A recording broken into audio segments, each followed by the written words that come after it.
always start my talk with a disclaimer. And that disclaimer is that I've never claimed to be a motivational speaker. Yes, I do speak, but I feel more like a storyteller because wherever I go, I share a story with everyone. Well, it is a story of a woman whose perfectly imperfect life made her who and what she is today. It's the story of a woman who, in pursuit of her dreams and aspirations, made other people realize that if you think that your life is hard and you're giving up on that because you think your life is unfair, think again.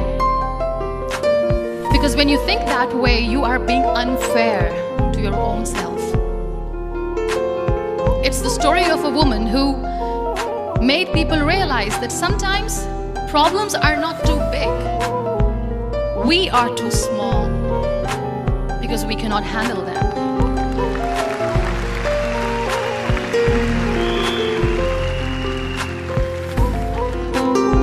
It is the story of a woman who with time realized the real happiness doesn't lie in success, money, fame. It lies within. Real happiness lies in gratitude. So I am here and I'm going to share the story of that woman. That is my story. The story of gratitude.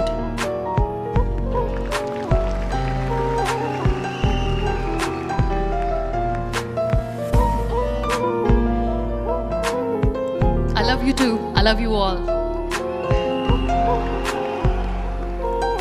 I believe in the power of words.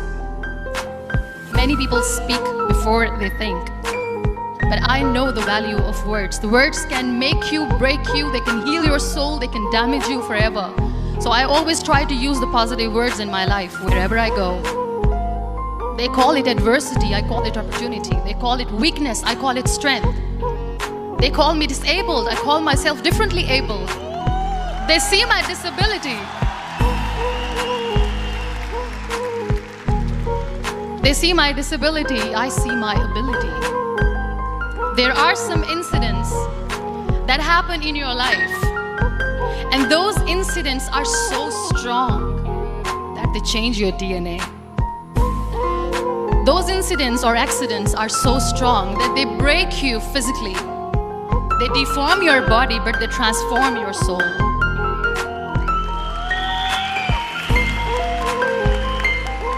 Those incidents break you, deform you, but they mold you into the best version of you.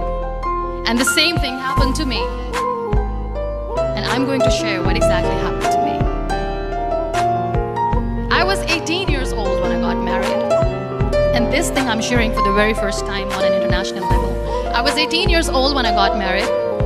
I belonged to a very conservative family, a Baloch family, where good daughters never say no to their parents. My father wanted me to get married. And all I said was, if that makes you happy, I'll say yes. And of course, it was never a happy marriage. Just about after 2 years of getting married, about 9 years ago, I met a car accident. Somehow my husband fell asleep. The car fell in the ditch. He managed to jump out, saved himself. I'm happy for him. But I stayed inside the car and I sustained a lot of injuries. The list is a bit long. Don't get scared. I'm perfectly fine now. Radius ulna of my right arm were fractured. The wrist was fractured. Shoulder bone and collarbone were fractured. My whole rib cage got fractured.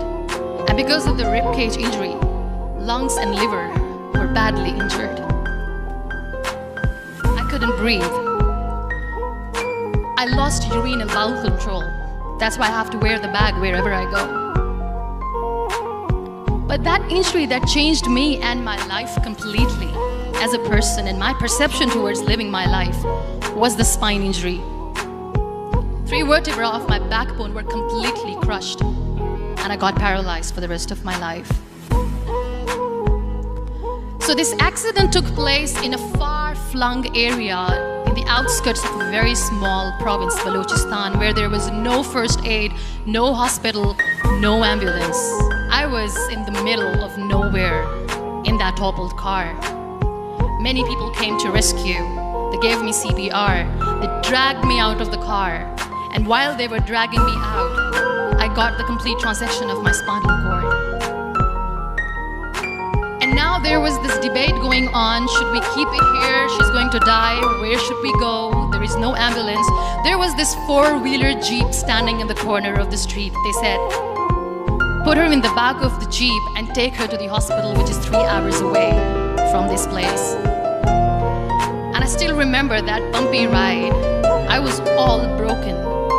They threw me at the back of the Jeep and they rushed me to the hospital. That is where I realized that my half body was fractured and half was paralyzed.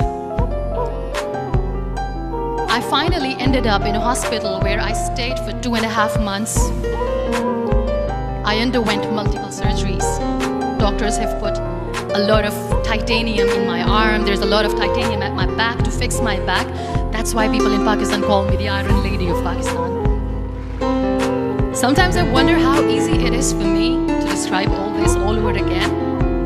And somebody has rightly said that when you share your story and it doesn't make you cry, that means you have healed.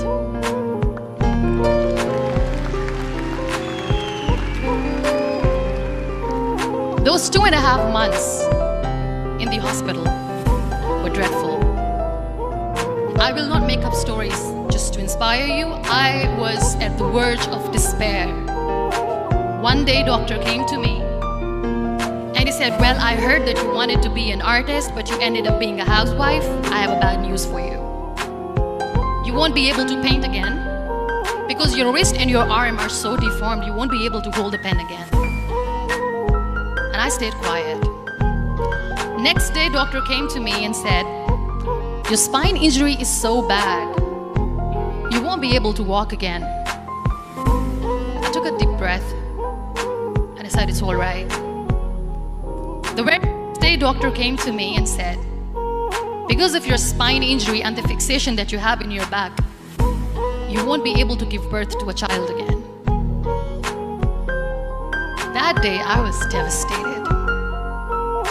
I still remember, I asked my mother, why me? And that is where I started to question my existence. Why am I even alive? What's the point of living? I cannot walk, I cannot paint, fine, I cannot be a mother.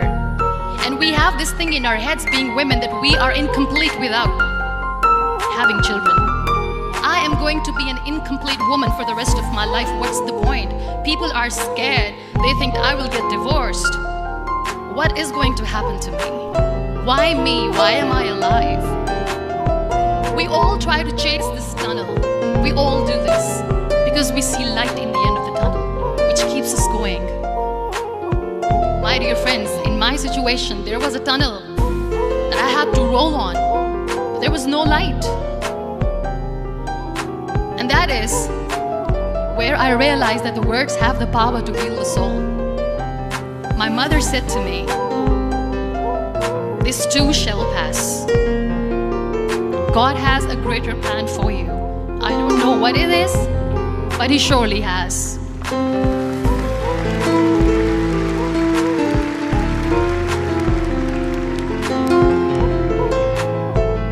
All that distress and grief, somehow or the other, those words were so magical that they kept me going. I was trying to put that smile on my face all the time, was hiding. It was so hard to hide the pain, which was there. But all I knew was that if I will give up, my mother and my brothers will give up too. I cannot see them crying with me. So what kept me going was, one day I asked my brothers, I know I have a deformed hand, but I'm tired of looking at these white walls in the hospital and wearing these white scrubs. I'm getting tired of this. I want to add more colors to my life. I want to do something. Bring me some colors, bring me some small canvas. I want to paint. So the very first painting I made was on my deathbed. where I painted for the very first time. It was not just an art piece or just my passion. It was my therapy.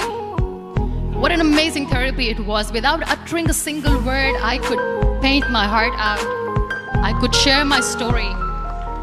People used to come and say, "What lovely painting, so much color."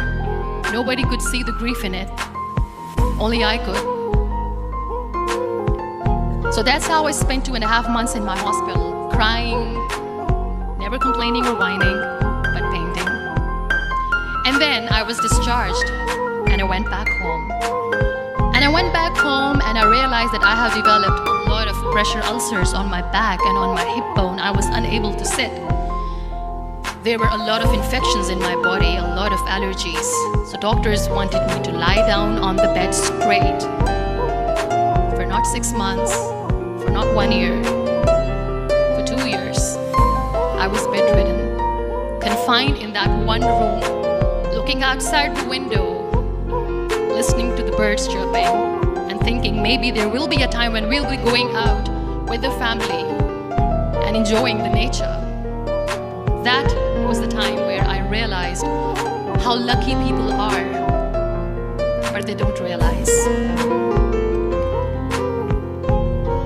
That is the time where I realized that the day I'm going to sit, I'm going to share this pain with everyone to make them realize how blessed they are, and they don't even consider them lucky.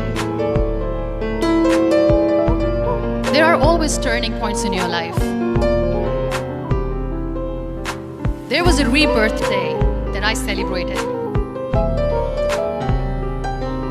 After 2 years and 2.5 months, when I was able to sit on a wheelchair, that was the day when I had the rebirth. I was a completely different person. I still remember the day I sat on the wheelchair for the first time, knowing that I'm never going to leave this, knowing that I won't be able to walk for the rest of my life. I saw myself in the mirror and I talked to myself. And I still remember what I said. I cannot wait for a miracle to come and make me walk. I cannot sit in the corner of the room crying, cribbing and begging for mercy because nobody has time. So I have to accept myself the way I am. The sooner the better. So I applied the lip color for the first time.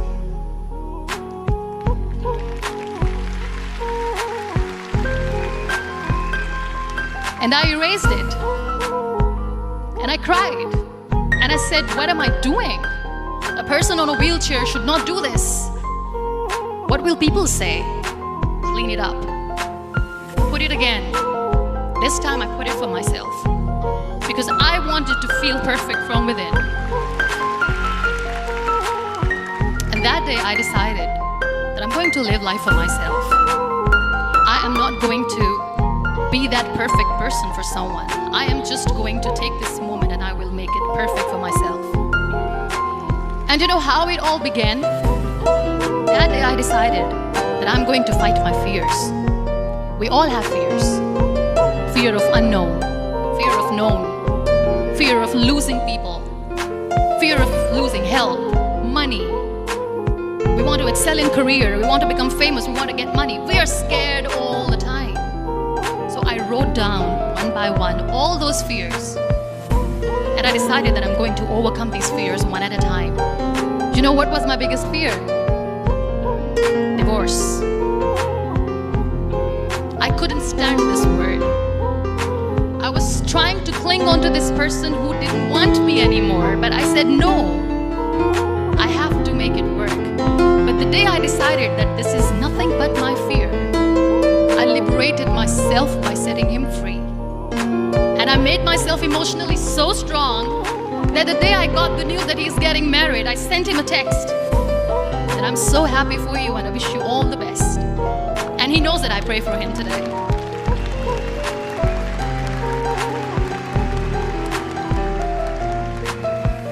My biggest fear, number 2, was I won't be able to be a mother again. And that was quite devastating for me. But then I realized there are so many children in the world, all they want is acceptance. So So there is no point of crying, just go and adopt one. And that's what I did.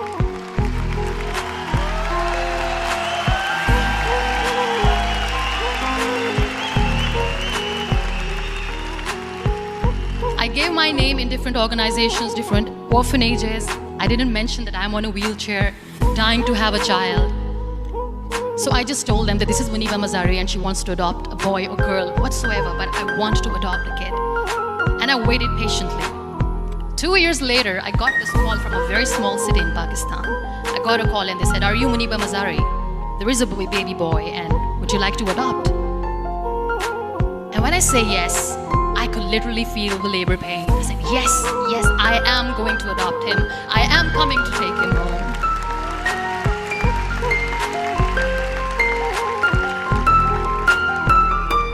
And when I reached there, the man was sitting and he was looking at me from head to toe. And in back of my head, I kept thinking that, oh my God, he's going to say she's on the wheelchair, she doesn't deserve it. How is she going to take care of him? And I looked at him and I said, do not judge me because I'm on the wheelchair. But you know what he said? He said, I know you will be the best mother of this child. You both are lucky to have each other.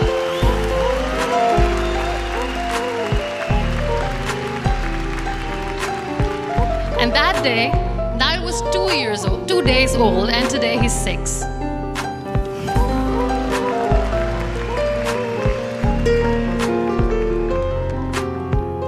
You'll be surprised to know another bigger fear that I had in me. It was facing people. I used to hide myself from them. When I was on bed for 2 years, I used to keep the door closed. I used to pretend that I'm not going to meet anyone, tell them that I'm sleeping. You know why? Because I couldn't stand that sympathy that they had for me. They used to treat me like a patient. When I used to smile, they used to look at me and say that, "You're smiling, are you okay?" I was tired of this question being asked, "Are you sick?" Well, a lady yesterday at the airport asked me, "Are you sick?" And I said, well, besides the spinal cord injury, I'm fine, I guess.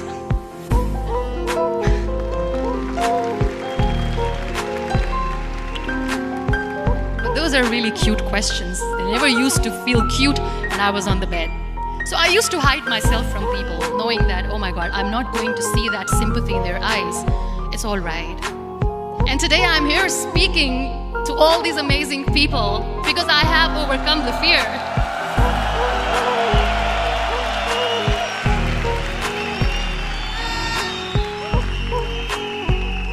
You know, when you end up being on the wheelchair, what's the most painful thing? That's another fear that people on the wheelchair, or the people who are differently abled, have in their hearts, but they never share. I'll share that with you. The lack of acceptance. People think that they will not be accepted by the people because we, in the world of perfect people, are imperfects. So I decided that instead of starting an NGO for disability awareness, which I know will not help anyone, I started to appear more in public. I started to paint. I always wanted to. I have done a lot of exhibitions. I'm Pakistan's first wheelchair-bound artist. I have done a lot of modeling campaigns, different campaigns for brands like Tony and Guy.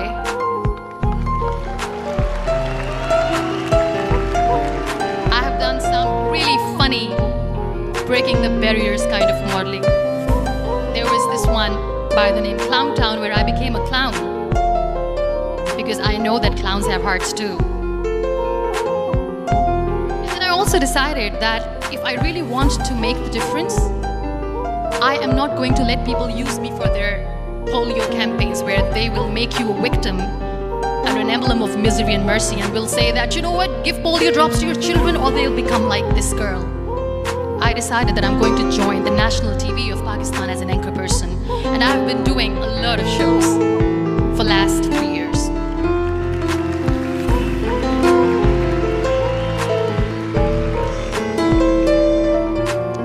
So when you accept yourself the way you are, the world recognizes you.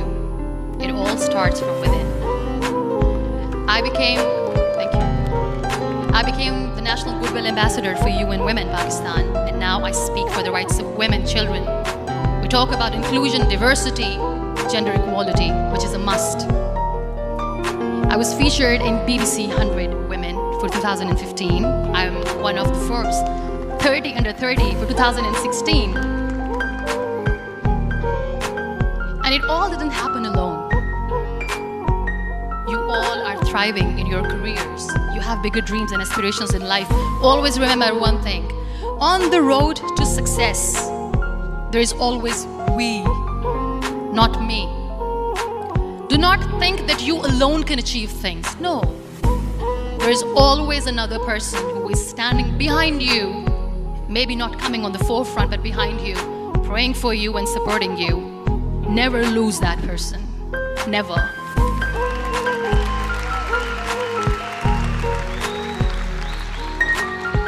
No matter how much I say that I couldn't find a hero, so I became one, I still want to recognize those 3 people in my life who literally changed my life completely, and I get inspiration from them every single day.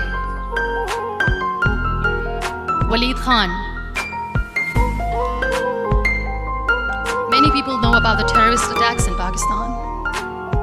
We have lost many people. And I'm sharing this with a very heavy heart because we actually have lost a lot of people in this huge turmoil of terrorism. These people are barbarians. They do not see people. They're even worse than animals. They have killed people in mosques. They have killed people in churches, temples, even in schools. There was this terrorist attack in Army Public School, Peshawar, where these terrorists entered in an examination hall and they killed our children. And in that attack, that day, this beautiful boy, Waleed Khan, who was my hero, my real life hero, was the proctor who was taking care of the students, was keeping an eye on the students. Those barbarians shot him 3 times in the face, 5 times on his body, and he fell down. I was asked to give a talk in the school after a week of that terrorist attack. With a very heavy heart, I went there and I spoke. We sang a few national songs. I thought that maybe I've done my part, but deep inside, it was killing me. I could see children injured. I could see children sitting on the wheelchairs looking at me wondering, what next? What was our fault? Just because we were here to give examination, we have been shot. So many people, so many children lost their friends. Their classrooms were empty. The next day they went to the classroom. So this kid, Waleed Khan, I was asked that he is in a hospital right now and you have to go and see him and motivate him and tell him that it's going to be okay. And when I saw Waleed Khan coming on the wheelchair for the first time in front of me, his face was all deformed. His leg was fractured, his arm was fractured. He couldn't talk, he lost his teeth. He cannot sneeze, he cannot smell. He cannot eat. And I kept thinking, what should I say? That everything is going to be all right? No, nothing is all right. And while I was juggling with the words, what to say, what not to say, this beautiful child, Waleed Khan, came to me and he said, "Are you Muniba Mazari?" I said, "Yes." He said, "Baji, let's take a selfie."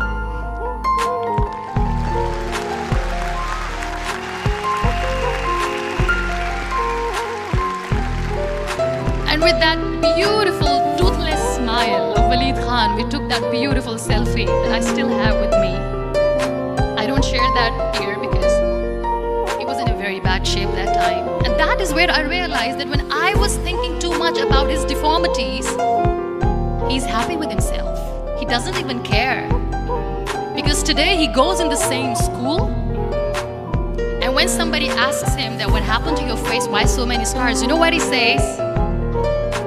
"These scars are my medals and I wear them with pride."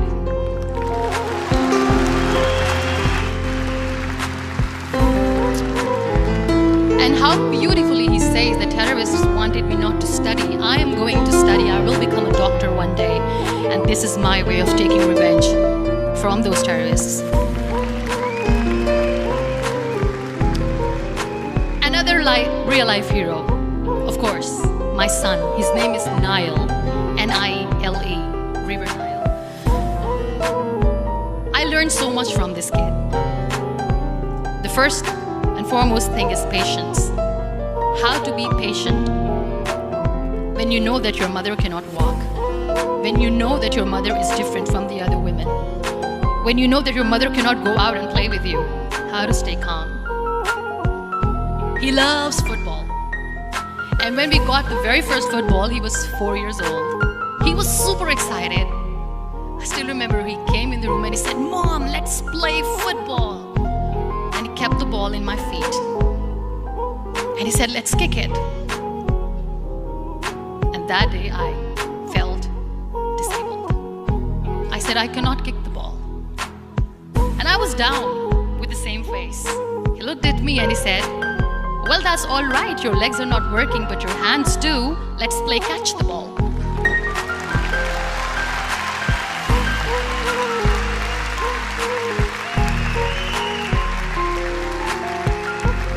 You know what? That day he made me realize that when you think your glass is half empty, come on, your glass is half full.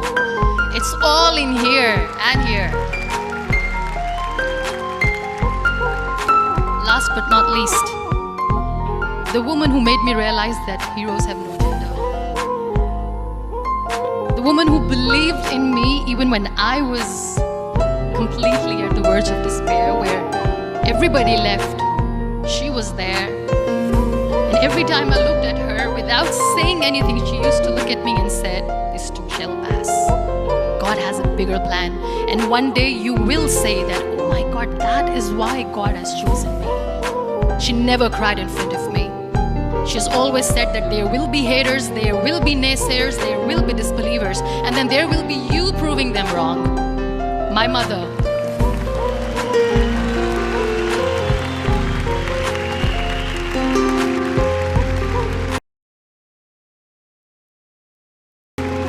Whatever I am today, I'm nothing without her.